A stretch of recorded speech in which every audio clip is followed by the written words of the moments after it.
Greetings, friends. It's me, Wayman, and just came on to do a video on some stuff that I've been reading. Today, it's been raining out. That's why I've been doing a lot of videos. And I know I'm getting kind of like Brick Kane, but I was reading Lamentations, and I wanted to recommend a really good book. This is the Incur Bible commentary, Lamentations. Excellent commentary on this. These writers are archaeologists and translators, and they work with scrolls and interpretations. Some of these contributors have been on the Dead Sea Scroll team and are big shot Bible scholars. And it's funny because in here some of them admit that they still believe that maybe they've made some mistakes, which is pretty neat. And these commentaries, they give all the pretty much a lot of the views concerning the different views concerning the text, and they give extra reading material so you can go check it out.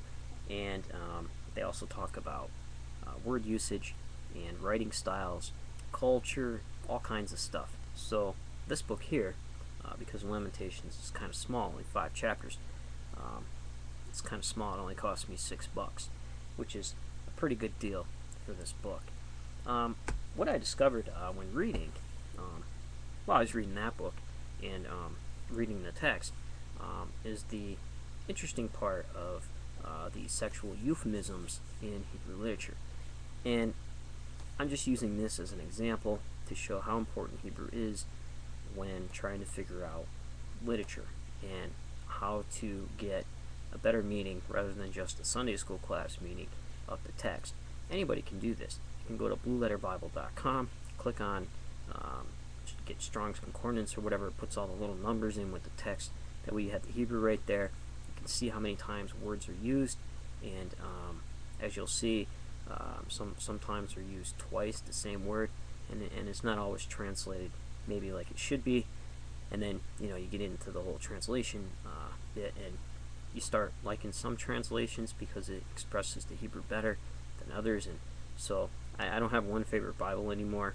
I have probably about 20 favorite Bibles, and I look through and see which ones might portray the text a little bit better. I don't know, it's really hard to explain, it's hard to do, but that's just the way it is. What I wanted to talk about was Lamentations chapter 1, 8 to 10. And I'm going to read this in English, and we're going to talk about some sexual euphemisms, and so that way you can get what they're going through and how they view it. The second half of chapter 1, Lamentations, actually the whole chapter, Zion is referred to as a woman who committed adultery. She flirted with the nations. But if you see it in Hebrew, some of the translations, the words being used double meanings. So when you click on these words, both meanings possibly could fit, and the second meaning also would give you light into what the text is trying to convey, just by certain words that they use. So we're going to take a look at some of that, and we'll go through some of those Hebrew words so you can go to Blue Letter Bible and look it up yourself. So we're gonna be using the Jewish Publication Society Bible, Tanakh. We're going to start in verse 8, Lamentations. Jerusalem has greatly sinned.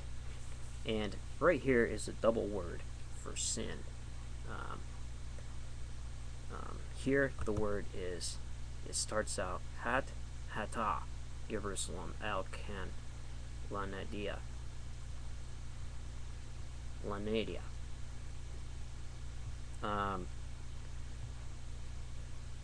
Nida can mean hata means sin,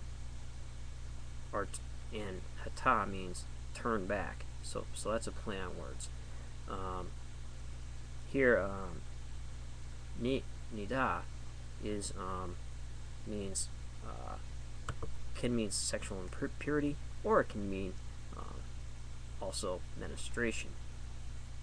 So when I think I said that right. So here when it says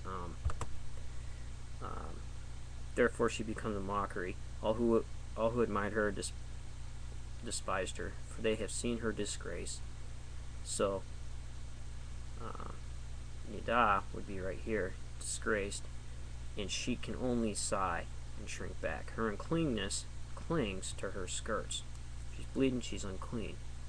She gave no thought to her future. She sunk appallingly, with none to comfort her. See, O Lord, my misery, how the enemy jeers. So in this text too, you'll see the hands. The foe has laid hands on everything dear to her.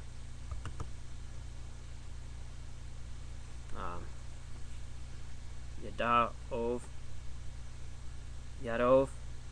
Peras, Tazar al-Kel, Mahamadiyah, Kirata, Goivim.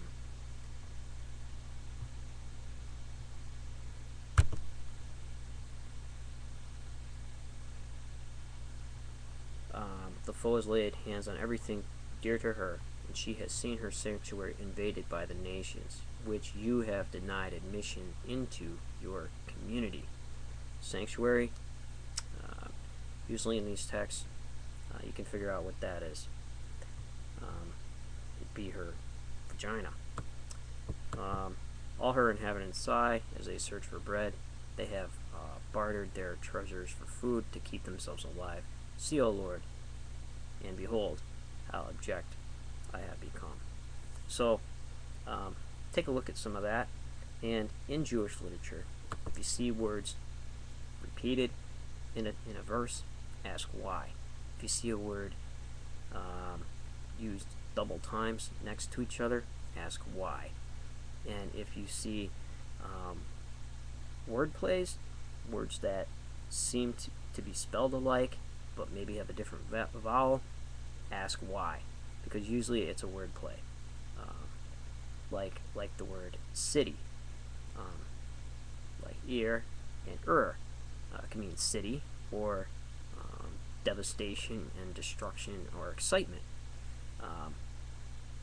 which ends up being in the first part of this, chapter 1, verse 1, ha'er. So here it means excitement, anguish. Is that's a word play on city. Is the word for city also. So I don't know. Maybe you might find that interesting. That's something you should ask, so you can maybe get into the text a little bit more and feel the pain here in this text. My understanding of it is not Jewish. My understanding of it is that part describes